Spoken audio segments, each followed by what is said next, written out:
دیکھو, آؤ جمعے کے دن دیکھو, آہا آؤ تمہیں اس مسجد کے اندر روزانہ 5 نمازیں پڑھنے والی عورتوں کی تعداد دکھاؤں, آؤ رمضان کے مہینے میں تمہیں تراویح پڑھنے والی عورتوں کی تعداد دکھاؤں. مجھے صرف اتنا بتا دو کہ آپ کی مسجدوں میں اگر عورتیں 5 وقت کی نماز پڑھنے آئیں تو یہ جائز ہے, ہماری مسجدوں میں عورتیں چلی آئیں تو یہ جرم ہو گیا, یہ ظلم علی ظلم ہو گیا. جاؤ, زیادہ دور کی بات نہیں کرتا, دلی کا فون نمبر میرے پاس موجود ہے, یہاں بیٹھے بیٹھے معلوم کر لو کہ عشاء کی نماز میں آج عورتیں آئی تھیں یا نہیں آئی تھیں, جمعے کے دن عورتیں آتی ہیں یا نہیں آتی ہیں. بھوپال کی ایشیائی ادھوری مسجد کا ذرا جائزہ لے لو کہ وہاں عورتیں جاتی ہیں نماز پڑھنے یا نہیں. آؤ سب کچھ چھوڑو, مجھے اتنا بتا دو, سعودیہ سے جب امام حرم آئے تھے, اللہ جنت نصیب فرمائے, سید مولانا علی میاں ندوی رحمت اللہ علیہ پر بہت بڑے وہ عالم تھے, عربی ادب پر کمانڈ تھا, ندوہ کے سب کچھ تھے. جب امام حرم آئے, اللہ کی قسم کھا کے کہتا ہوں میں خود اس مسجد میں اور ندوہ کے اندر موجود تھا. امام حرم سعودیہ سے آئے, لکھنؤ کی اتنی عورتیں دھل گئی ان کے پیچھے نماز پڑھنے کے لیے 2 رکعت کہ پوری ندوہ کی جامع مسجد تنگ پڑ گئی میرے بھائیوں, اور کوئی منع نہیں کر سکا. مجھے بتاؤ, تمہاری مسجدوں میں عورتیں آئیں تو یہ ظلم نہیں, ہماری مسجدوں میں عورتیں آ جائیں تو عمر کے ہم نافرمان ہو گئے, عمر کے ہم مخالف ہو گئے, ہم خلیفہ کو نہیں مانتے, ہم آہ بھی کرتے ہیں تو ہو جاتے ہیں بدنام, اور تم قتل بھی کرتے ہو تو چرچا نہیں ہوتا.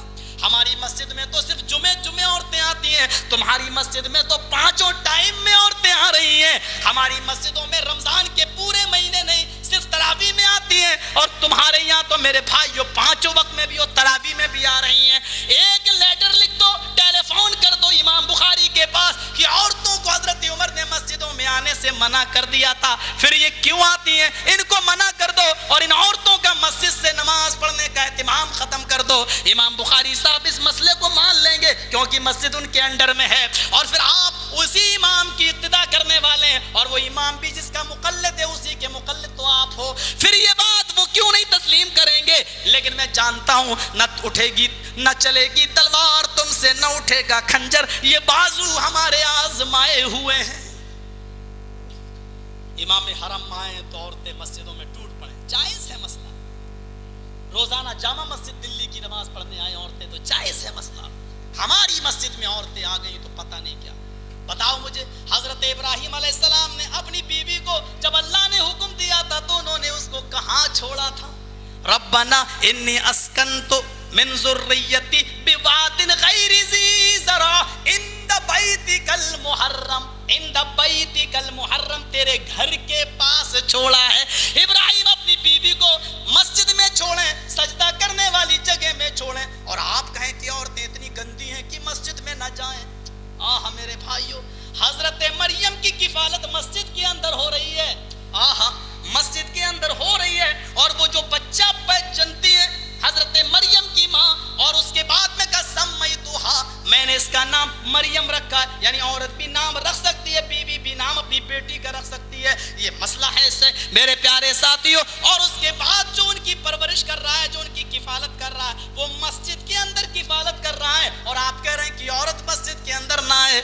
ہاں سچ ہے کہ قرآن کو آج پڑھنا چھوڑا, پڑھا ہے تو ترجمہ کرنا چھوڑا, ترجمہ جانتے ہیں تو تشریح و تفسیریں کرنا چھوڑا, بس پڑھتے چلے جا رہے ہیں راجدھانی ایکسپریس کی طرح, اور رکنے کا نام نہیں لیتے کہ کہاں قرآن جانے کا حکم دے رہا ہے, کہاں قرآن جانے سے ہم کو روک رہا ہے. میرے بھائیوں, اللہ کی قسم یقین مانو میں کسی امام کا مخالف نہیں ہوں, ہم اس کی ہر اچھی کوشش کو دل و جان سے قبول کرتے ہیں. ہمیں کوئی مسئلہ بتاؤ. ہمارے اہل حدیث بھائی رکوع کے بعد دعائے قنوت پڑھتے تھے, رکوع کے بعد اٹھتے اور پڑھتے تھے اللہم اہدنی فیمن ہدیت وعافنی فیمن عافیت. میں نے امام شافعی کو پڑھا, لکھا کہ وہ بھی رکوع کے بعد کے قائل ہیں. میں نے امام ابو حنیفہ کو پڑھا, انہوں نے رکوع سے پہلے وہ پڑھنے کے قائل ہیں, اگرچہ وہ اللہم اہدنی فیمن ہدیت نے اللہم انا نستعینک ونستغفرک ونتوب الیک اس دعا کے قائل ہیں. ٹھیک ہے, لیکن رکوع سے پہلے پڑھا. جب میں نے حدیثیں پڑھی تو میں اس نتیجے پر پہنچا کہ یہاں ابو حنیفہ رحمت اللہ علیہ کا مسئلہ حدیثوں سے زیادہ مل رہا ہے, کیونکہ اللہ کے رسول نے دعائے قنوت رکوع کے بعد وہ جنگ کے موقع پر پڑا ہے، وہ حالات ناسازگار تھے، اور اللہ کے رسول کے 70 صحابہ جن کو اللہ کے نبی نے بھیجا تھا کافروں نے قتل کر دیا۔ تب اللہ کے نبی صلی اللہ علیہ وسلم نے اس موقع پر رکوع کے بعد اٹھ کر ایک ایک کافر کا نام لے لے کر آپ نے بد دعا دی، وہ رکوع کے بعد جنگ کے حالات میں۔ لیکن عام نمازوں میں عشاء کی نماز کے بعد وتر کے بعد آپ نے جو دعائے قنوت پڑھا وہ رکوع سے پہلے پڑھا۔ ہم نے کہا امام شافعی میں تمہاری عزت تو کرتا ہوں لیکن آپ کی بات حدیث سے ٹکرا رہی ہے، ابو حنیفہ رحمت اللہ علیہ کی بات حدیث سے مل رہی ہے، اس موقع پر میں ابو حنیفہ کی بات مانوں گا۔ میرے پیارے بھائیوں، ہم نے ابو حنیفہ کی بات لے لی۔ آج تم ہم سے کہتے ہو کہ ہم ابو حنیفہ کو نہیں مانتے، بہت سے مسئلے ابو حنیفہ کے ٹکرا جاتے ہیں، اس لیے کہ دیکھیے قرآن کہہ رہا ہے ابو حنیفہ رحمت اللہ علیہ، سب زور سے بولو سب، رحمت اللہ علیہ، اللہ تیری کروڑوں رحمتیں ہوں امام اعظم کے اوپر، تیری کروڑوں برکتیں ہوں امام صاحب کے اوپر رحمت اللہ علیہ۔ سنیے کیا کہتے ہیں، کیا مسئلہ ہے، کہتے ہیں کہ ایمان نہ گھٹتا ہے نہ بڑھتا ہے، ایمان اپنی جگہ پر رہتا ہے، سب کا ایمان برابر ہے، نہ گھٹتا ہے نہ بڑھتا ہے۔ ہم نے کہا امام صاحب سے یہ غلطی ہو گئی ہے، اللہ تعالیٰ ان کے درجات بلند فرمائے، ان کے اس تحقیقی میدان میں جو غلطی ہوئی اللہ اس کو معاف فرمائے۔ ہم نے دعائیں خیر ان کے لیے کی اور اس کے بعد میں کہا نہیں، قرآن ہمیں اس بات کی تعلیم دیتا ہے اذا تلیت علیہم آیاتہ زادتہم ایمانا، جب اللہ کی آیتیں لوگوں کے سامنے پڑھی جاتی ہیں، قرآن پڑھا جاتا ہے تو ان کے ایمان میں زیادتی ہو جاتی ہے، یعنی ایمان گھٹتا ہے ایمان بڑھتا ہے۔ آج ہم چور ہیں، ڈکیت ہیں، کل ہم نمازی بن گئے، تہجد گزار بن گئے، ظاہر بات ہے کہ پہلے سے زیادہ ایمان ہمارے اندر ہو گیا۔ ہم نیک ہیں، نمازی ہیں، تہجد پڑھتے ہیں، اچانک ہم بگڑے اور ہم شرابی اور جواری ہو گئے، اس کا مطلب یہ کہ ایمان ہمارے اندر سے کم ہو گیا۔ اگر سب کا ایمان برابر مانے تو پھر میرے بھائیوں، پھر تو جو ایمان ابو حنیفہ رحمت اللہ علیہ کے پاس تھا وہی ایمان ہمارے پاس، ایمان نہ گھٹتا ہے نہ بڑھتا ہے، یعنی ایمان میں وہ بھی برابر ہم بھی برابر۔ پھر ایمان نہ گھٹتا ہے نہ بڑھتا ہے تو کیا یہ عقیدہ رکھو گے کہ جو رسول کا ایمان تھا وہ ہمارا ایمان ہے، جو صحابہ کا ایمان تھا وہ ہمارا ایمان ہے، جو تابعین و تبع تابعین کا ایمان تھا وہ ہمارا ایمان ہے؟ نعوذ باللہ من ذالک، ہم تو محمد رسول اللہ کے پیر میں لگی ہوئی مٹی کا مقابلہ نہیں کر سکتے، چاہے کہ ہم اپنا ایمان محمد رسول اللہ کے برابر بنائیں۔ اور لوگوں شوق سے تم بناؤ، ہماری حیثیت نہیں کہ ہم اپنا ایمان محمد رسول اللہ کے برابر کر لیں، ہمارا ایمان نہیں۔ اے اللہ کے اے نبی، تقدم من ذنبہ، تیرے تو سارے گناہ جو پہلے ہوئے جو اگلے پچھلے سارے گناہ اللہ نے معاف کر دیے، یعنی تجھ سے تو کوئی گناہ ہے ہی نہیں، تو معصوم عن الخطا ہے۔ جب میرا نبی معصوم تو ہم تو معصوم نہیں ہے، تو معصوم اور معصوم عن الخطا اور غیر معصوم یہ دونوں برابر کیسے ہو سکتے ہیں؟ معصوم اور غیر معصوم کا ایمان برابر کیسے ہو سکتا ہے؟ یہاں میرے بھائیوں تلوار چل رہی ہے، حضرت خبیب کو سولی کے نیچے لٹکایا گیا ہے، ایک دشمن رسول نے نیزہ نکالا، وہ نیزہ یہاں سے داخل کیا، یہاں پار کر دیا۔ حضرت خبیب کہتے ہیں اللہ اس موقع پر مجھے ثابت قدم رکھنا، میرا ایمان کہیں پھسل نہ جائے۔ کافروں نے کچوکا لگایا، اے خبیب اب تو اچھا لگ رہا ہوگا، سوچ رہے ہوگے کہ محمد میری جگہ پہ ہوتے اور میں بچ جاتا، وہ مارے جاتے۔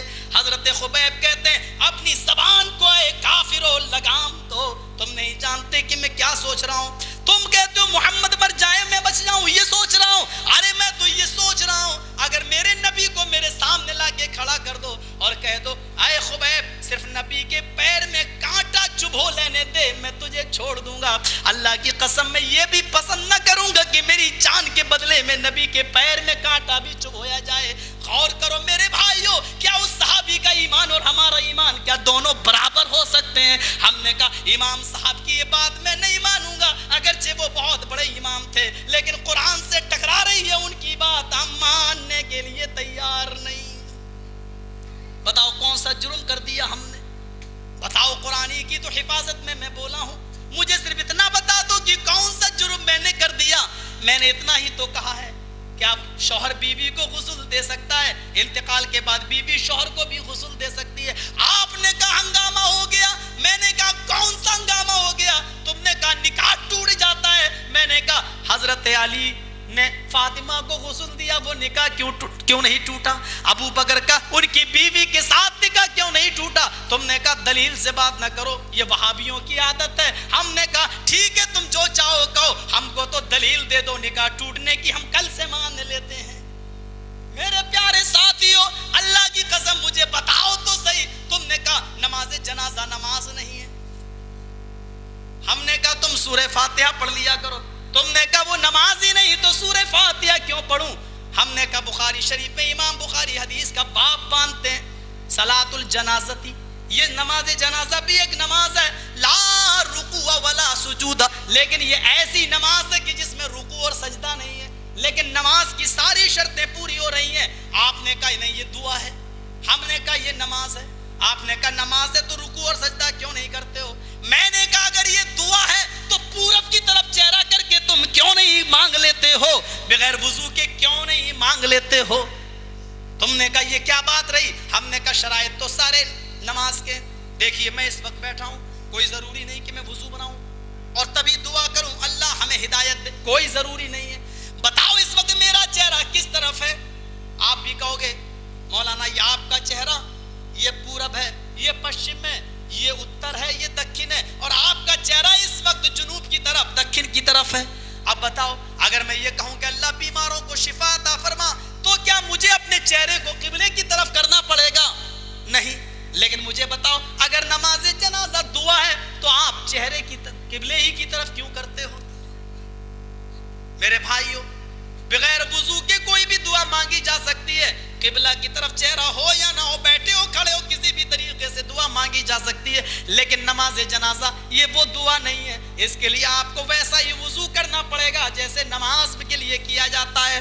اس کے لیے آپ کو قبلے کی طرف چہرہ کرنا پڑے گا. اس نماز کے لیے, اس دعا کے لیے آپ کو وہ نیت بھی کرنا پڑے گی کہ ہم فرض نماز, سنت نماز, یا یہ میں کسی کی جنازے کی نماز پڑھ رہا ہوں, یہ دل میں نیت کرنا پڑے گی.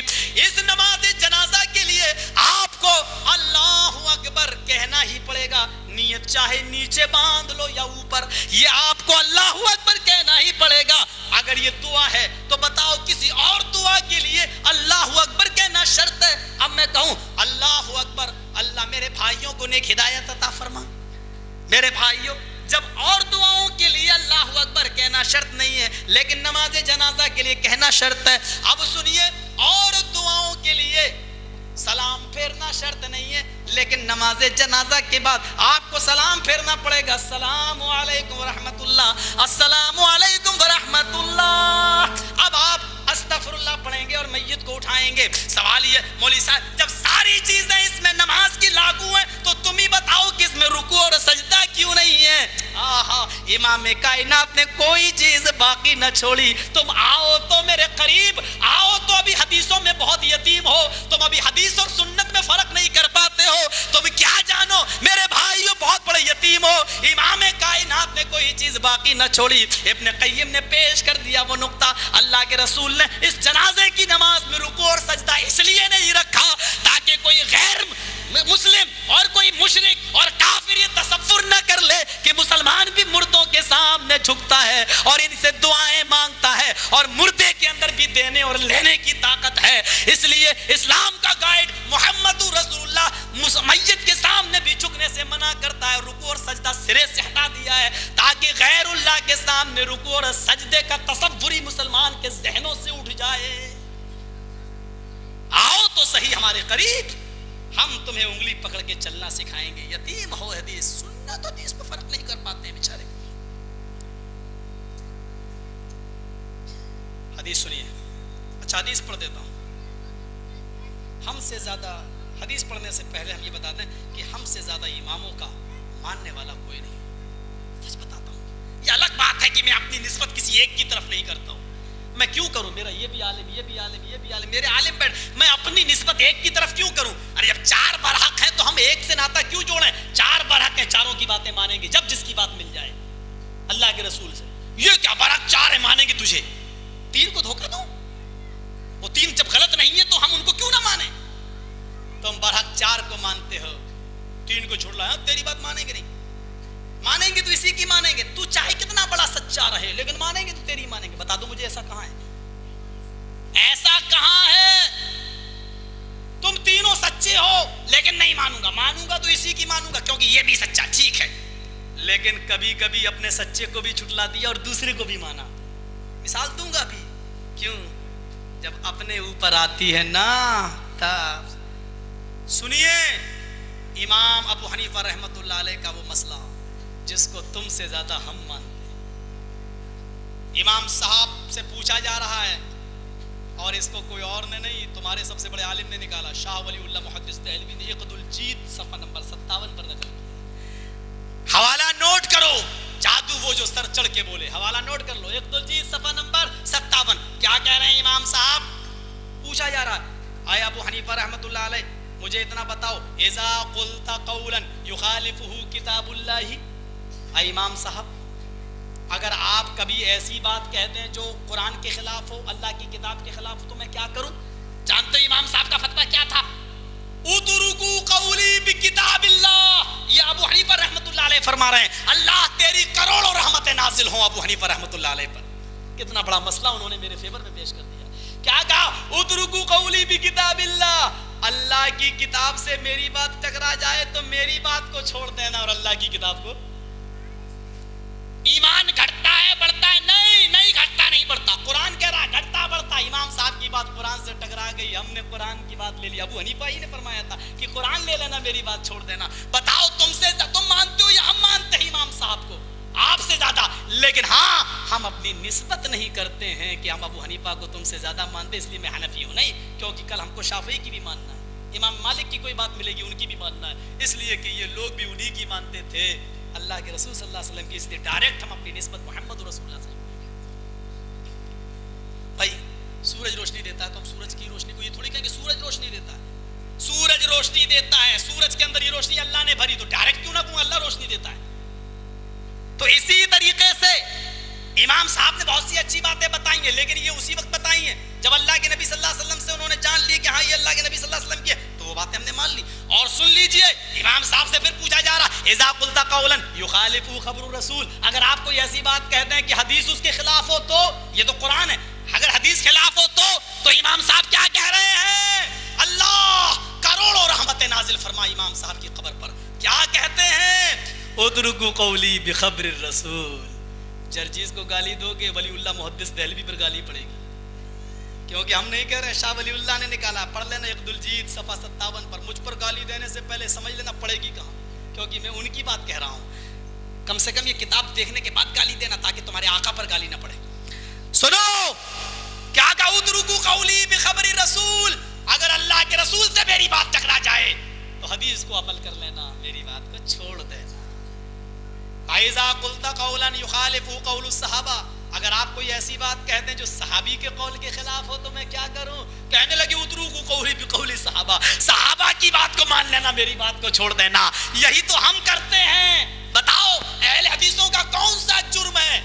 اللہ کے رسول سے اگر کسی کی بات ٹکراتی ہے تو ہم رسول کی بات لے لیتے ہیں، قرآن سے کسی کی بات ٹکراتی ہے تو ہم قرآن کی بات لے لیتے ہیں، اور صحابی سے کسی کی بات ٹکراتی ہے تو ہم صحابی کی بات لے لیتے ہیں. ہم ضدی نہیں ہیں کہ ہاں صحابی ہیں حضرت علی، انہوں نے اپنی بیوی کو غسل دیا ہے لیکن ہم نہیں دیں گے، ہم نہیں دیں گے، وہ جانے ان کا عمل جانے، ہم نہیں دیں گے. میرے بھائیو ہم ضدی نہیں ہیں. کوئی ایک معاملہ پیش کرو، ہاں اگر کسی صحابی کی بات رسول سے ٹکرا جائے تو ہم پہلے رسول کی بات کو لیں گے، صحابی کی بات کو بعد میں، اس لیے کہ ایمان ہم. بہاری بابو صاحب، نام نہیں لوں گا، بڑی مبارک ہستی ہے. بہاری بابو صاحب تم کچھ بھی کہہ کے چلے جاؤ، ہو تو میرے ہی بھائی. قرآن نے کہا ہے یا ایھا الناس انا خلقناکم من ذکر و انثی، ہم نے تم کو ایک ہی مرد ایک ہی عورت سے پیدا کیا ہے، تم بھی آدم کی اولاد، میں بھی آدم کی اولاد. اب یہ بتاؤ تم میرے بھائی اور میں تمہارا بھائی ہوا یا نہیں؟ قرآن پر تمہارا ایمان ہے یا نہیں؟ اب کیا جواب ہوگا؟ میں نے یہ بات ادھر بھی کہی، میں نے یہ بات ادھر بھی کہی. وہ پانی نکل رہا ہے، گھبراؤ نہیں، کوئی کتا سور نہیں آیا. اب یا ایمانداری سے بتانا قرآن پر تمہارا ایمان ہے یا نہیں؟ اگر ہے کہتے ہو تب بھی پھنسے، نہیں کہتے ہو تب بھی پھنسے. اور اس مسئلے میں تو بہاری بابو پوری طریقے سے پھنسا. وہ کہہ کے گیا کہ شیطان نے 7 انڈے دیے، سب سے گندے انڈے سے جرجسبہ پیدا ہوا۔ قرآن کہہ رہا ہے کہ ایک ہی آدم اور حوا کی سب سنتان ہے، ہم نے تو تم کو اپنا بھائی کہا ہے، کیونکہ آدم حوا کی تم بھی اولاد ہو، ہم بھی اولاد ہیں۔ اب بتاؤ قرآن پر ایمان ہے یا نہیں؟ اور تم تو واقعی اب پھنسنے ہی کے لیے پیدا ہوئے۔ اب سنو، ہے تو بتاؤ، نہیں ہے تو بتاؤ، تاکہ دنیا کے سامنے تمہارا چہرہ آ جائے کہ قرآن کو مانتے نہیں۔ لیکن مجھے معلوم ہے کہ یہ تو نہیں کہہ سکتے کہ قرآن پر ایمان نہیں، اس لیے یہ کہیں گے کہ قرآن پر ایمان ہے۔ تو جب قرآن پر ایمان ہے تو یہ بتاؤ ایمانی رشتے سے تم میرے بھائی اور ہم تمہارے بھائی ہیں یا نہیں؟ ہاں ہیں۔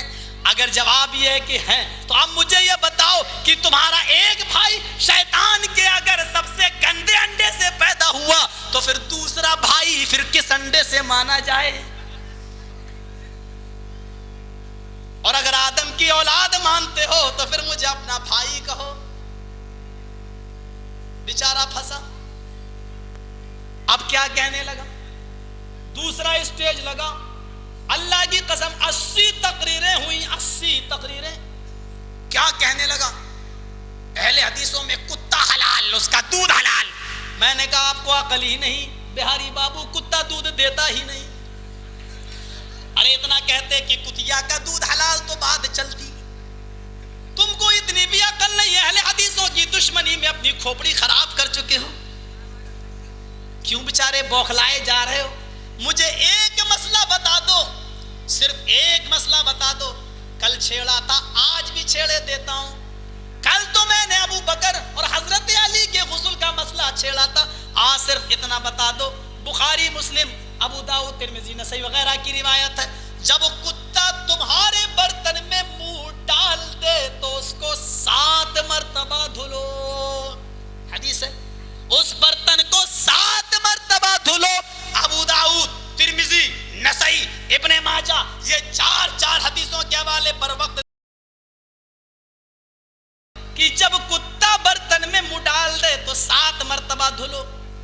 اہل حدیثوں کو یہ کہنے والوں کہ اہل حدیثوں میں کتا حلال، اہل حدیثوں میں کتا اتنا ناپاک ہے، سن لو، کہ وہ برتن میں منہ ڈال دے تو اس کو 7 مرتبہ دھلا جاتا ہے۔ اولاہن بالتراب و اخراہن، پہلی مرتبہ مٹی سے دھلو یا آخری مرتبہ، یعنی پہلی بار مٹی سے یا لاسٹ میں مٹی سے، ایک بار مٹی سے یعنی صابن وغیرہ سے دھلنا ہی پڑے گا، تو 7 مرتبہ دھویا جاتا ہے۔ مجھے ذرا اتنا بتا دو میرے بھائیو، تمہاری کتابیں اس کتے کے جھوٹے کو کتنی بار دھونے کی اجازت دیتی ہیں؟ آؤ اسی ٹکڑے پہ فیصلہ کر لینا کہ کتا تم میں زیادہ ناپاک ہے یا مجھ میں۔ سنو، در مختار، ہدایہ، کتاب الطہارت، کتاب تیری، چھاپنے والی پریس تیری، لکھنے والے مولوی و مفتی تیرے، سیاہی تیری، قلم تیرا، کاغذ تیرا، افسوس ہے تجھے بتانے والا تیرا نہ ملا، آج بتانے والا دوسرے مسلک کا۔ سن، کتاب الطہارت کتاب تیری، فتویٰ ہے ابو حنیفہ رحمت اللہ علیہ کے، چمچو سن لو، چیلو سن لو، فتویٰ کیا دیا جا رہا ہے کہ کتا جب برتن میں منہ ڈال دے تو اس کو صرف 3 مرتبہ دھلو۔ ہمارے یہاں 7 مرتبہ، ہم نے دلیل حدیث سے دے دی، آپ کی دلیل آپ کی کتاب سے دے دی۔ اب فیصلہ کر لو کہ جو 7 مرتبہ دھوئے وہ کتے کو زیادہ ناپاک جانتا ہے، جو 3 مرتبہ دھوئے وہ زیادہ جانتا ہے۔